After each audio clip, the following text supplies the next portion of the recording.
मुर्गा आसन करने के लिए सबसे पहले हम सीधे खड़े हो जाते हैं। उसके बाद बैठते हुए दोनों पैरों को फैला लेते हैं, थोड़ा सा अपने चेस्ट के लेवल तक फैला लेते हैं।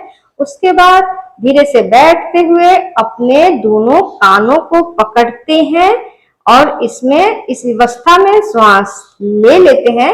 अब श्वास छोड़ते हुए धीरे धीरे अपने हिप को ऊपर की तरफ उठाते हैं।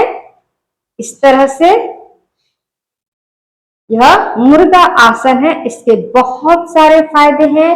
ये पहले स्कूल में सजा के तौर पे दी जाती थी, लेकिन इसके बहुत फायदे हैं और सजा के तौर में दी जाती थी कि बच्चों को बुद्धि का विकास हो, यानी मुर्गा आसन करने से आपकी भी बुद्धि का विकास होगा, आपकी मेमोरी पावर बढ़ेगी, स्मृति शक्ति बढ़ेगी। इस तरह से अब धीरे धीरे आप हाथों को खोलते हुए या बैठते हुए अपने हाथों को खोल दीजिए। ठीक है, इस तरह से मुर्गा आसन करने से भुजाओं, कंधों, कोहनियों और कलाइयों को मजबूत बनाता है यह आसन। साथ ही कोर मांसपेशियों को भी शक्ति प्रदान करता है। मुर्गा आसन करने से शरीर में संतुलन और स्थिरता का विकास होता है, जिससे संतुलन बना रहता है, शारीरिक और मानसिक संतुलन बना रहता है। रक्त संचार, यह शरीर के विभिन्न हिस्सों में रक्त के संचार को बढ़ाता है, जिससे आंतरिक अंगों को बेहतर ऑक्सीजन मिलती है और मांसपेशियां मजबूत होती है। पाचन में सुधार आता है।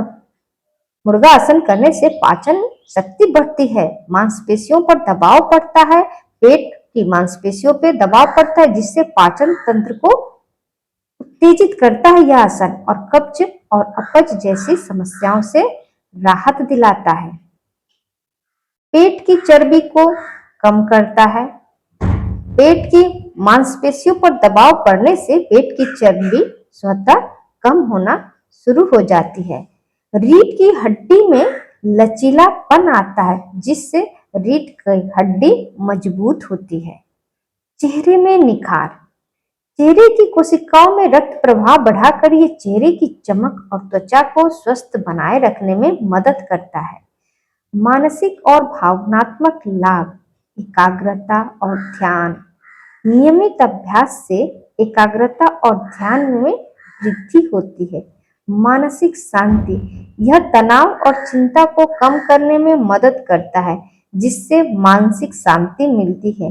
सोचने की क्षमता बढ़ती है।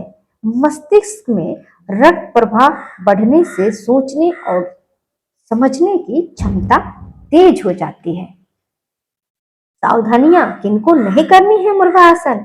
हृदय रोगी और उच्च रक्तचाप से पीड़ित लोगों को यह आसन नहीं करनी है। गर्भवती महिलाओं और मासिक धर्म के दौरान यह आसन नहीं करनी है, यानी पीरियड के समय में, और जो महिलाएं प्रेग्नेंट है उन्हें नहीं करनी चाहिए। अगर आपको कमर में दर्द या चोट है कोई भी, तो यह आसन करने से बचे। आसन को धीरे धीरे और सही तकनीक से करना चाहिए, जिससे कि आपको कोई हानि न पहुंचे। दोस्तों, तो देखा आपने कि मुर्गा आसन के कितने फायदे हैं, और इसका एक और नाम है कुक्कुटासन। तो कुक्कुटासन कहे और इसे सजा बिल्कुल भी ना कहे, यह आसन है और इसके बहुत सारे फायदे हैं। इनसे मानसिक विकास और शारीरिक विकास किस तरह से होता है, तो आप लोगों ने ये देखा। तो नमस्कार दोस्तों, उम्मीद है आपको वीडियो पसंद आएगी। वीडियो पसंद आए तो लाइक करें, कमेंट करें, शेयर करें, दोस्तों में शेयर करें, अपने फ्रेंड सर्कल में शेयर करें, ताकि लोगों तक पहुंचे मुर्गा आसन के फायदे।